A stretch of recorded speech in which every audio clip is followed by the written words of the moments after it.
साधु साधु।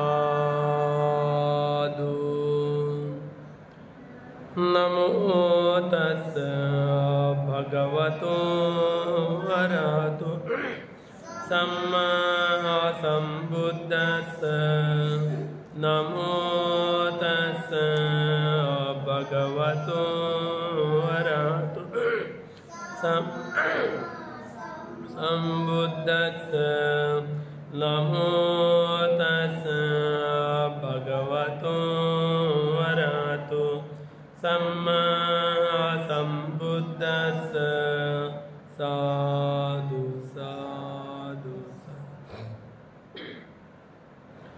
दयेचे आगर, करुणेचे महासागर, विश्वाला शांती देणारे तथागत भगवान बुद्ध, तसेच त्यांचा सुविख्यात असणारा हा सद्धम्म, सद्धम्मावर आरूढ असणारा सदा पूजनीय श्रावक संघ, या तीनही रत्नाला माझे त्रिवार वंदन।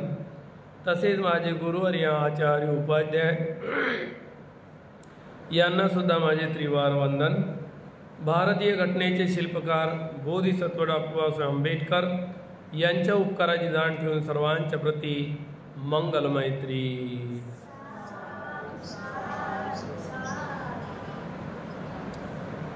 तर आपला कालचा विषय कोणता होता?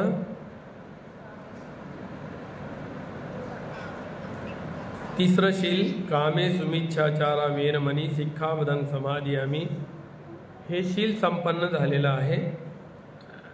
आज आपण पुढील शील पाहूया। कोणतं शील आहे? मुसावादा वेरमणी सिक्खापदं समादियामी, मी कधी जीवनात खोटं बोलणार नाही। खोटं बोलल्याने अनेक नुकसान होतात। तर आज या शिलाबद्दल आपण जाणून घेण्याचे प्रयत्न करूया, या शिलाचा अभ्यास करूया।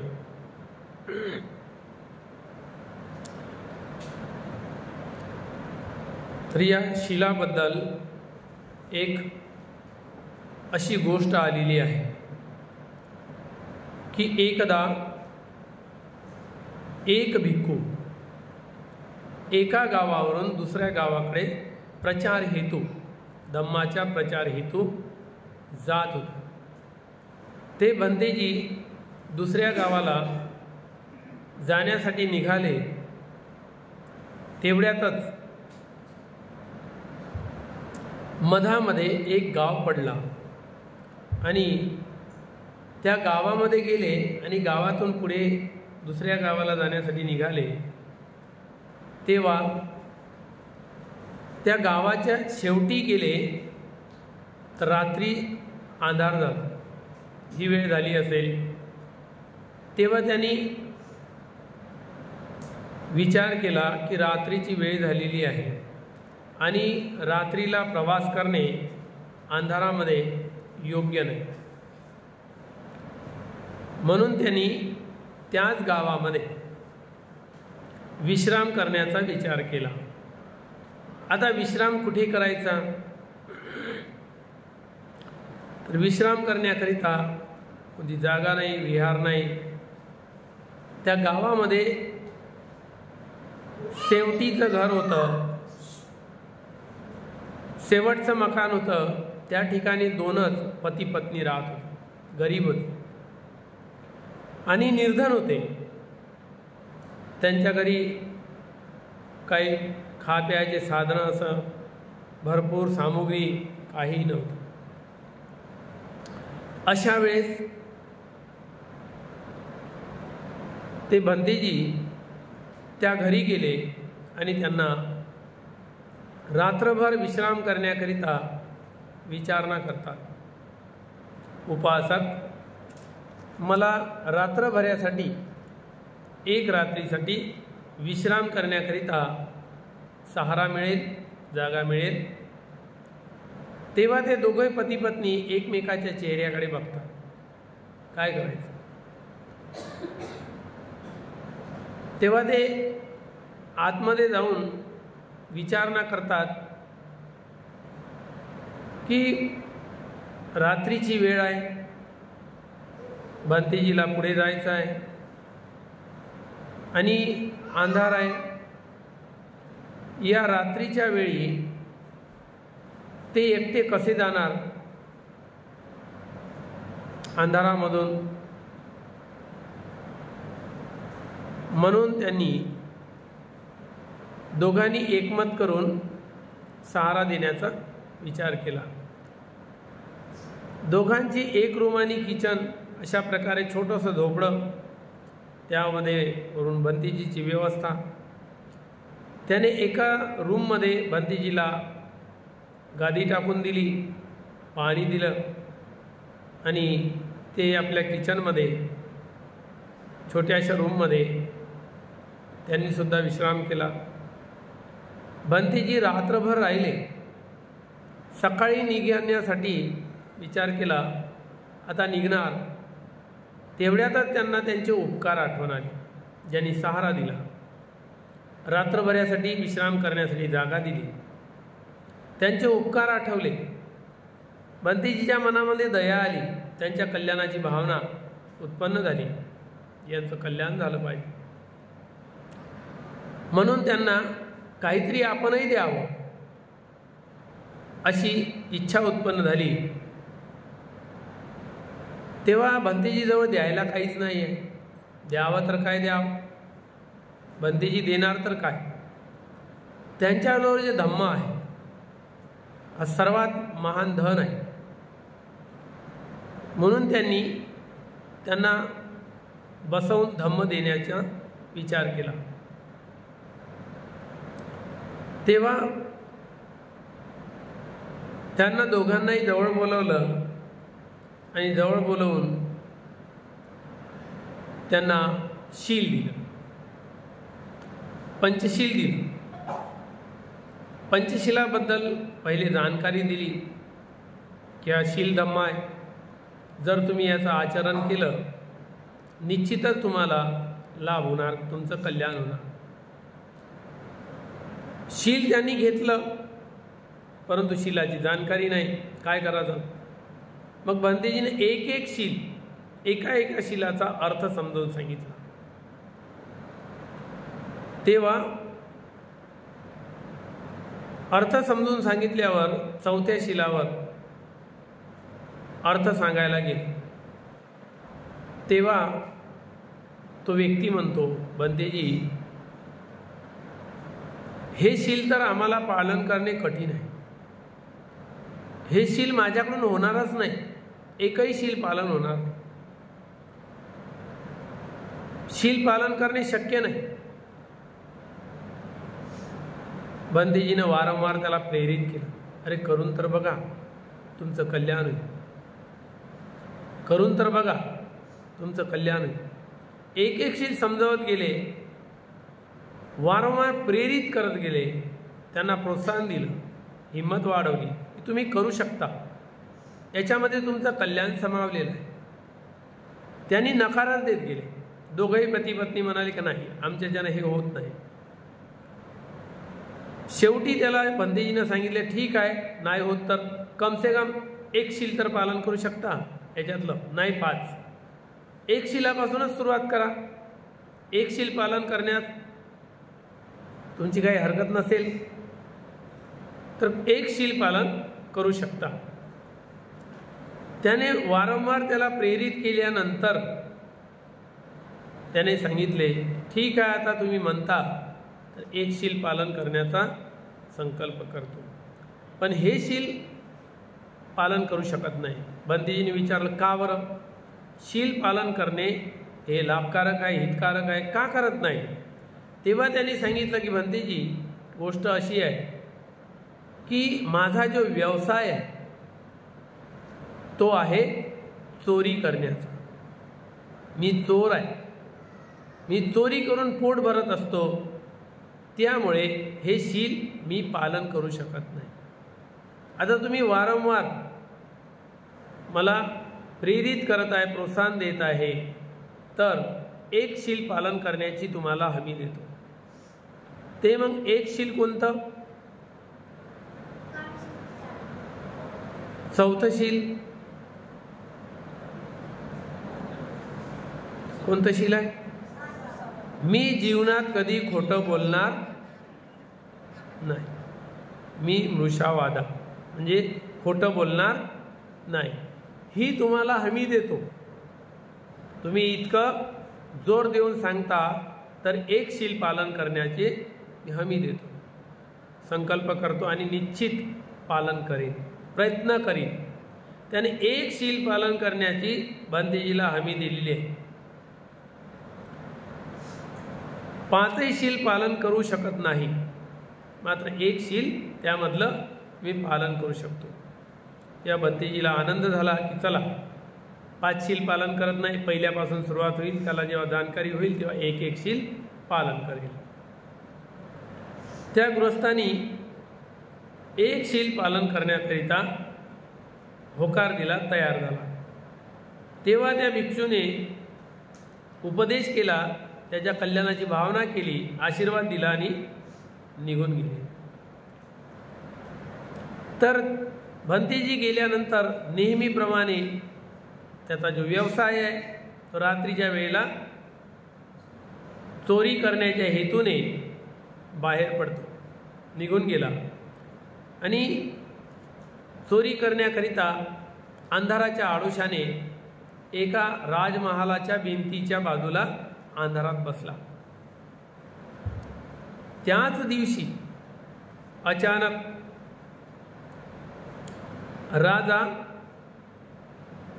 राज्याचा कारभार कसा चालू आहे, राज्यामध्ये आपल्याविषयी काय लोक बोलतात, चौकात चौकात बसून काय करतात, कोणत्या चर्चा करतात, म्हणून त्याने एका भिकाऱ्याचे कपडे घातले, फाटके तुटके कपडे घातले आणि राजा आपला गस्त घालण्याकरिता, फेरफटका मारण्याकरिता तो त्या रस्त्याने निघाला. त्याने आपलं वेशांतर बदलवलं आणि तो त्या राजवाड्याच्या बाहेर पडला.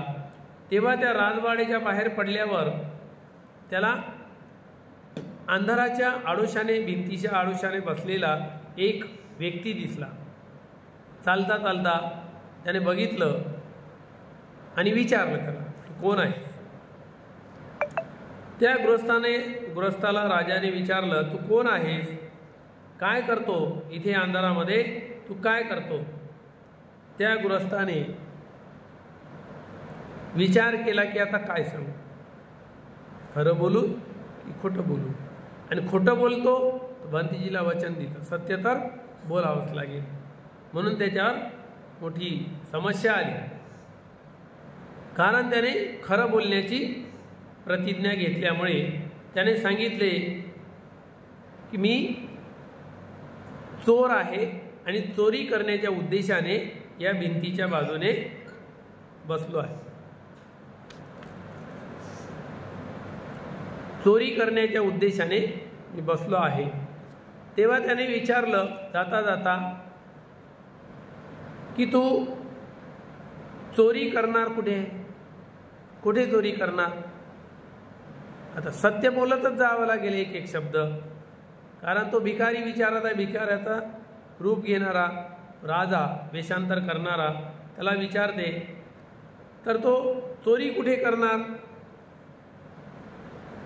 तेव्हा त्याला सांगावंच लागलं, मी चोरी राजाच्या राजमहालात करणार. खरं बोलला. राजा म्हणतो ठीक आहे, मग तू आता माझ्याजवळ खरं सांगितलं, आता हे जर वचन मी जाऊन राजाला सांगितलं तर?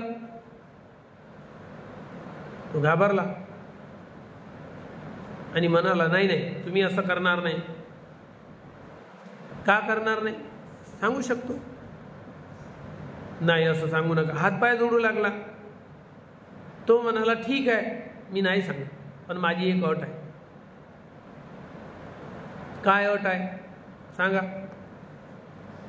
त्या भिकाऱ्याचा रूपांतर करणारा, वेशांतर घेणारा राजा म्हणतो, तू जे काही राजवाड्यातून चोरून आणशील त्याच्यातला अर्धा हिस्सा मला उद्या पाहिजे. त्याने मान्य केलं, ठीक आहे, काय हरकत नाही, मी देणार. तेव्हा राजा आपल्या रस्त्याने गेला आणि लवकरात लवकर जाऊन राजवाड्यामध्ये आपलं वेशांतर केलेलं रूप, ते कपडे काढले आणि राजाच्या वेशामध्ये येऊन आपल्या पहिले त्या तिजोरीकडे गेला जिथे त्याचं धन आहे. संपूर्ण धन त्याने हटवलं आणि दुसरीकडे नेऊन ठेवलं. पण त्या तिजोरीमध्ये एवढं धन होतं, त्या तिजोरीमध्ये फक्त त्याने 3 हिरे ठेवले, 3 हिरे, आणि सारं धन दुसरीकडे हलवलं. हा रात्रीच्या वेळेला 1-2 वाजताच्या दरम्यान गेला आणि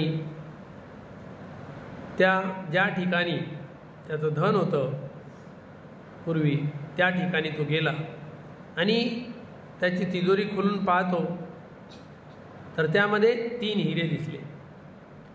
3 हिरे दिसल्याबरोबर त्याच्या समोर आता प्रश्न पडला, विचार आला, 3 हिऱ्याची चोरी कशी करू?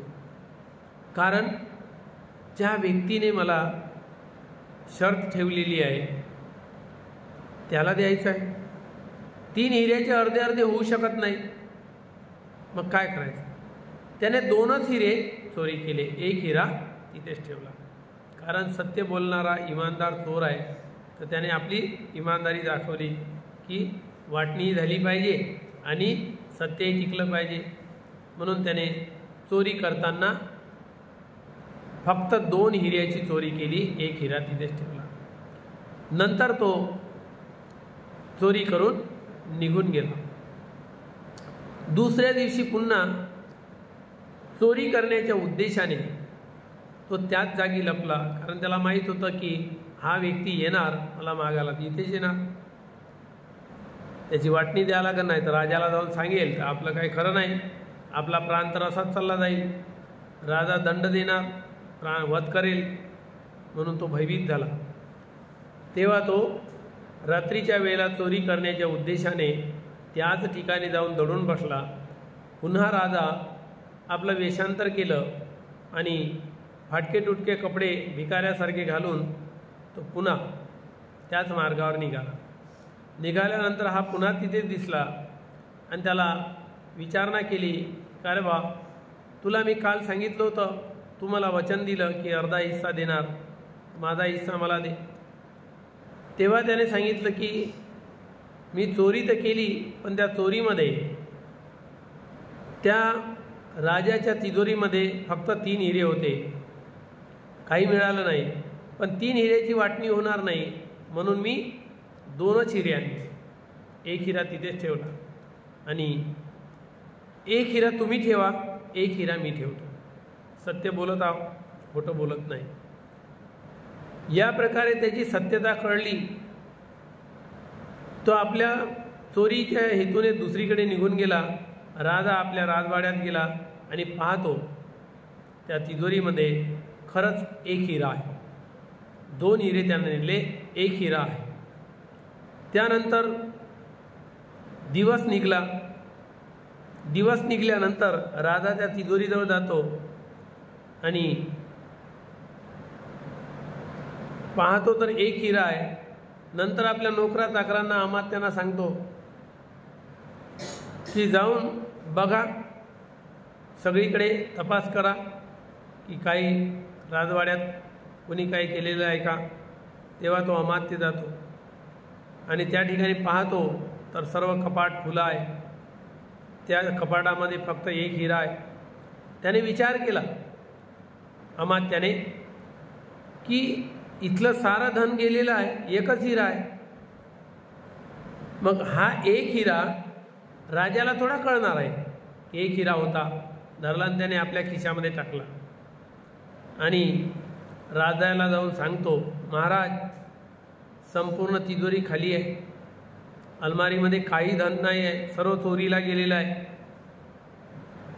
तेव्हा राजा विचारतो, काहीच नाही तिथे शिल्लक? काहीच नाही. नाही महाराज, काहीच नाही. तेव्हा राजाला याचा खोटारडेपणा लक्षात आला. हा खोटा बोलतो. दौंडी पिटवायला लावली की जेवढे चोर आहेत सर्वांना पकडून आणा. राजाने आदेश दिला, सर्व चोर पकडून आणले. सभा भरवली, त्यामध्ये सर्व चोर थरथर कापू लागले. आता आपल्यावर नाव येते की काय होते. प्रत्येक चोराला राजाने विचारलं की कोणी चोरी केली. एकाने सर्वांना विचारलं, सर्वांनी हात वर केला, आम्ही नाही केली, राजवाड्यात आम्ही चोरी नाही केली. शेवटी या व्यक्तीचा नंबर आला. तेव्हा त्याने विचारलं, त्याने होकार दिला, होय महाराज, चोरी मीच केली. त्याचा जीव धगधग करायला लागला. आता आपला प्राण निश्चित जाणार, पण भंतीजीला वचन दिलं, खोटं बोलायला जमणार नाही. जीव गेला तरी चालेल, पण वचन आपलं तोडायचं नाही, कारण शील पालन करायला सांगितलं भंतीजीनं. शील तुम्हाला लाभ देणार आहे असं सांगितलं. पाहूया आता, जे होईल ते होईल, पण शीलाला तर तोडणार नाही. म्हणून त्याने सत्य बोलण्याचा दृढ संकल्प करून राजाच्या समोर सत्य बोलला की होय महाराज, चोरी मी केली. मग त्याला राजा विचारतो, चोरी केली तर काय नेलं? महाराज, तिजोरीमध्ये 3 हिरे होते आणि चोरी करण्याआधी एक भिकारी मिळाला आणि त्याला वचन घेतलं की तू चोरी करत आहे तर त्यामधला अर्धा हिस्सा मला पाहिजे, तर मी राजाला सांगणार नाही.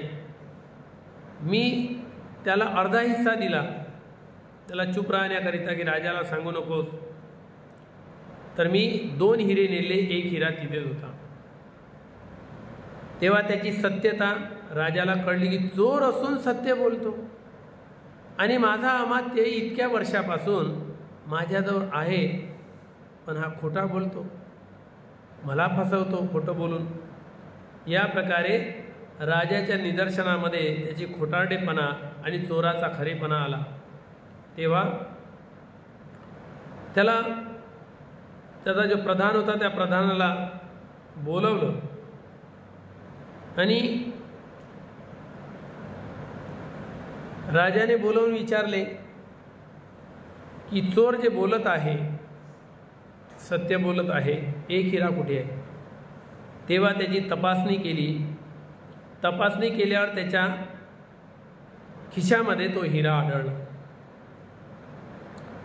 आणि तेव्हा ते खोटारडेपणा आपल्या प्रधानाची आणि चोराचे खरेपणा लक्षात आले. तेव्हा त्या चोराला विचारतो राजा की तू खरं का बोलला? तुला मरणाचा भय नाही, दंडाचा भय नाही? महाराज, भय तर आहे, मरण्याचा भय तर सर्वालाच असतो. मग खरं काय बोलला? खोटं बोलू शकत होता? तुला माहीत नाही की राजा दंडित करेल, प्राण हत्या करेल? माहीत आहे महाराज, पण खोटं बोलू शकत नाही. का? चोर असून खोटं बोलत नाही, पहिल्यांदा पाहत आहोत, असं पहिली वेळ होत आहे. महाराज, त्याचं काय आहे की एक भंतेजी माझ्या घरी आले, त्यांना पुढे जायचं होतं, सायंकाळ झाली, मुक्काम केला, आराम केला, त्यांची आम्ही सेवा केली. सकाळी उठताना, निघून जाताना त्यांनी आम्हाला पंचशील समजावून सांगितले आणि आशीर्वाद दिला. वारंवार त्यांनी प्रेरित केलं की पंचशील पालन करण्याकरिता. आम्ही नकार दिला, वारंवार नकार दिला. भंतेजीनं पुन्हा पुन्हा आम्हाला प्रेरणा दिली की तुम्ही करून तर बघा, नाही 5 शील पालन होतं, 1 शील पालन करा, असं म्हणून वारंवार त्यांनी समजवलं की याच्यात लाभ आहे. त्यामुळे मी संकल्प केला की ठीक आहे, 5 तर नाही, परंतु 1 शील पालन करेल. म्हणून मी भंतेजीला दिलेला वचन आहे, ते वचन कसं तोडायचं? जीव गेला तर चालेल, परंतु वचन तोडायचं नाही, ह्या मी ठरवलेला आहे, दृढ संकल्प केला. शील कोणत्याही हालतीत पालन करायचं, काही हो, असा संकल्प केला. तेव्हा त्याची सत्यता राजाला कळली आणि आपल्या जो प्रधान होता त्याचा खोटारडेपणा कळल्यामुळे त्याने आपल्या प्रधानाला राज्याच्या बाहेर हाकलून दिलं. इतक्या वर्षापासून माझ्या सान्निध्यात राहून सुद्धा माझ्याशी फसवेगिरी करतो माझा प्रधान, आणि हा चोर असून इतक्या लोकांमध्ये सत्य बोलतो. तेव्हा त्याच्या लक्षात आलं की आपल्याला सत्य बोलणाराच व्यक्ती पाहिजे. त्या प्रधानाला जे हाकलून दिलं राज्याच्या बाहेर, त्याचं प्रधानपद चोराला मिळालं. कशामुळे? सत्य बोलल्यामुळे. आणि प्रधानाला नगराच्या राज्याच्या बाहेर काढून देण्यात आलं. तेव्हा त्याला विचारलं की तू पंचशील जे घेतलेलं आहे ते मला देऊ शकतं का? राजा म्हणाला तू पंचशील मला दे आणि मला पंचशिलामध्ये प्रतिष्ठित कर.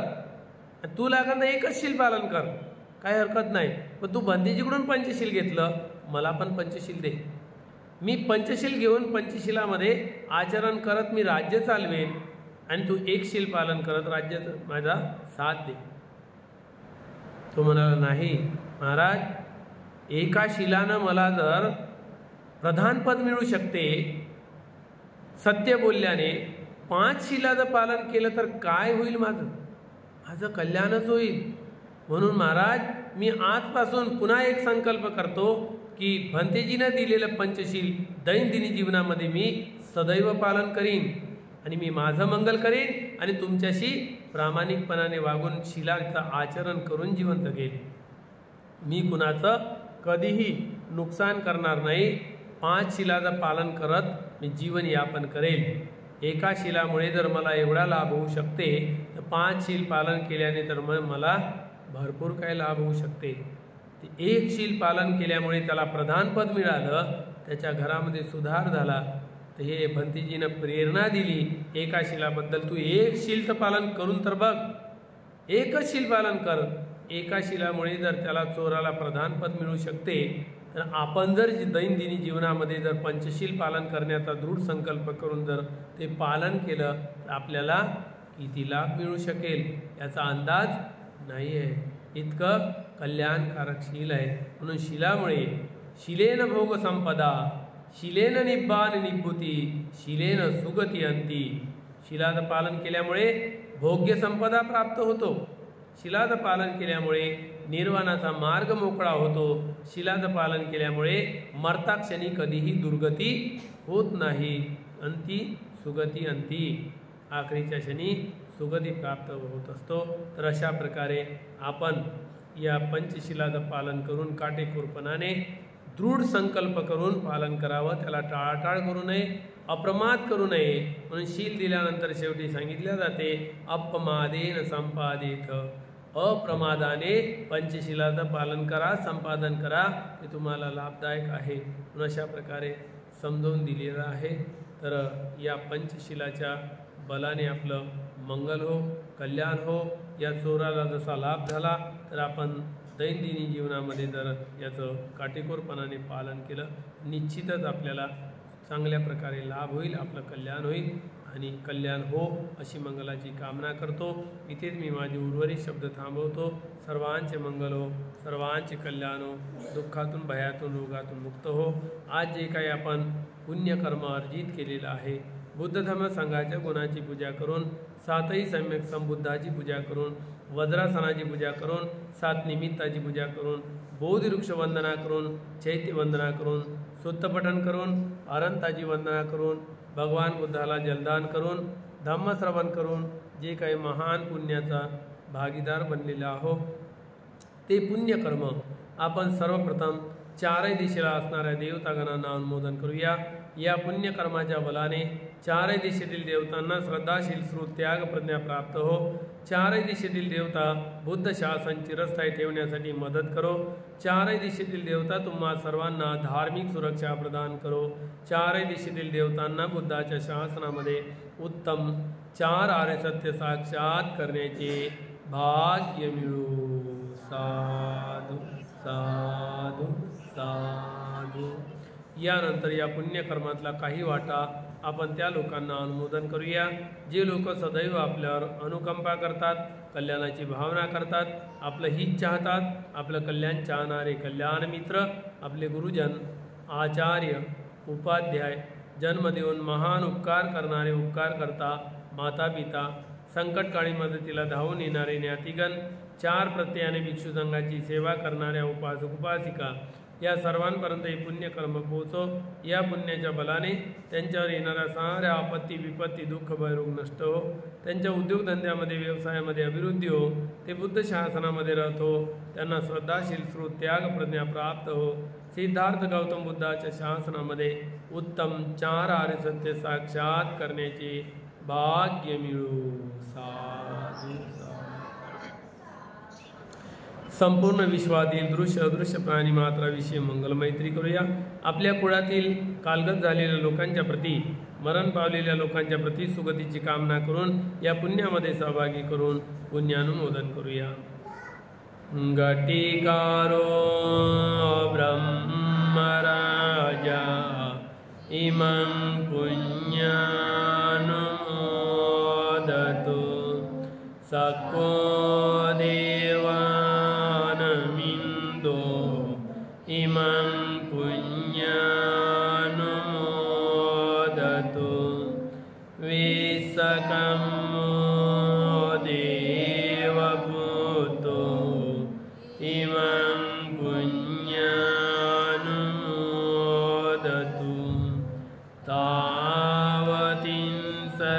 तावतिंसकायिका देवा इमं पुण्यानुमोदतु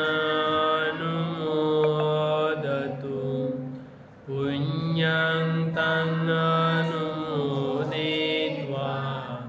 चिरं रक्षन्तु बुद्धशासनं पुरीमं दिशं दतरटो दाकिनीन विरोल्लको पाचिमेन अविरोपको कुबेरो उत्तरं दिशं चत्तारो ते महाराजा इमं पुण्यानुमोदन्तु पुण्यं तन्ननुमोदित्वा चिरं रक्षन्तु बुद्धशासनम् इन्दो सोमो वरुणो च भारद्वाजो प्रजापति चन्दनो कामसेतो च किन्निगण्डो निगण्डु च पनादोपमन्यो च देवसूतो च मातली चेतसेनो च गन्धर्वो नलो राजा जनेशवो सातागिरो हेमवतो पुन्नको करतियो गुलो सेवको मुचलिन्दो च वेसामितो युगन्धरो गोपालो सोपगेदो च हिरिनीति च मन्दियो पञ्चालचण्डो आलव पज्जुन्नो सुमनो सुमुखो दधिमुखो मणिमानी चरो दिगो आतो सेरी सको सह एते सेनापति देवा इमं पुण्यानुमोदन्तु पुण्यं तन्ननुमोदित्वा चिरं रक्षन्तु बुद्धशासनम् आलवको देवराजा इमं पुण्यानुमोदतु महाकालो नागराजा इमं पुण्यानुमोदतु पुण्यं तं अनुमोदित्वा चिरं रक्षन्तु बुद्धशासनम् आकाशट्टाच भूमट्टा देवानागमयिदिका पुण्यं तं अनुमोदित्वा चिरं रक्षन्तु बुद्धशासनम् आकाशट्टाच भूमट्टा देवानागमयिदिका पुण्यं तं अनुमोदित्वा चिरं रक्षन्तु बुद्धदेशनम् आकाशट्टाच भूमट्टा देवानागमयिदिका पुण्यं तं अनुमोदित्वा चिरं रक्षन्तु मं परन्ति इमिना पुण्यकम्मेन मामे बालसमागमो सतं समागमोतु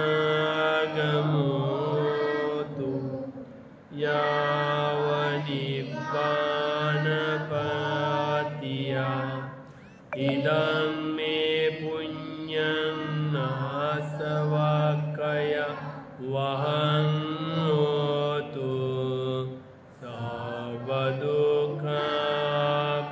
सर्वदुःखापमुञ्चतु कायेन वाचा जितेन प्रमादेन मया गतम् अहच्चयं कममेवन्ति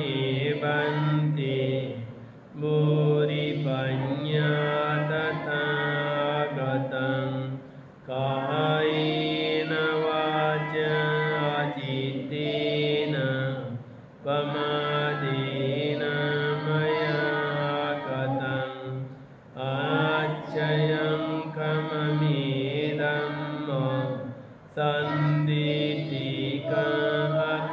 सन्दितिकमकालिकं कायेन वाचा जितेन प्रमादेन मया गतम् अहच्चयं कममेसङ्ग पुण्यं केतं अनु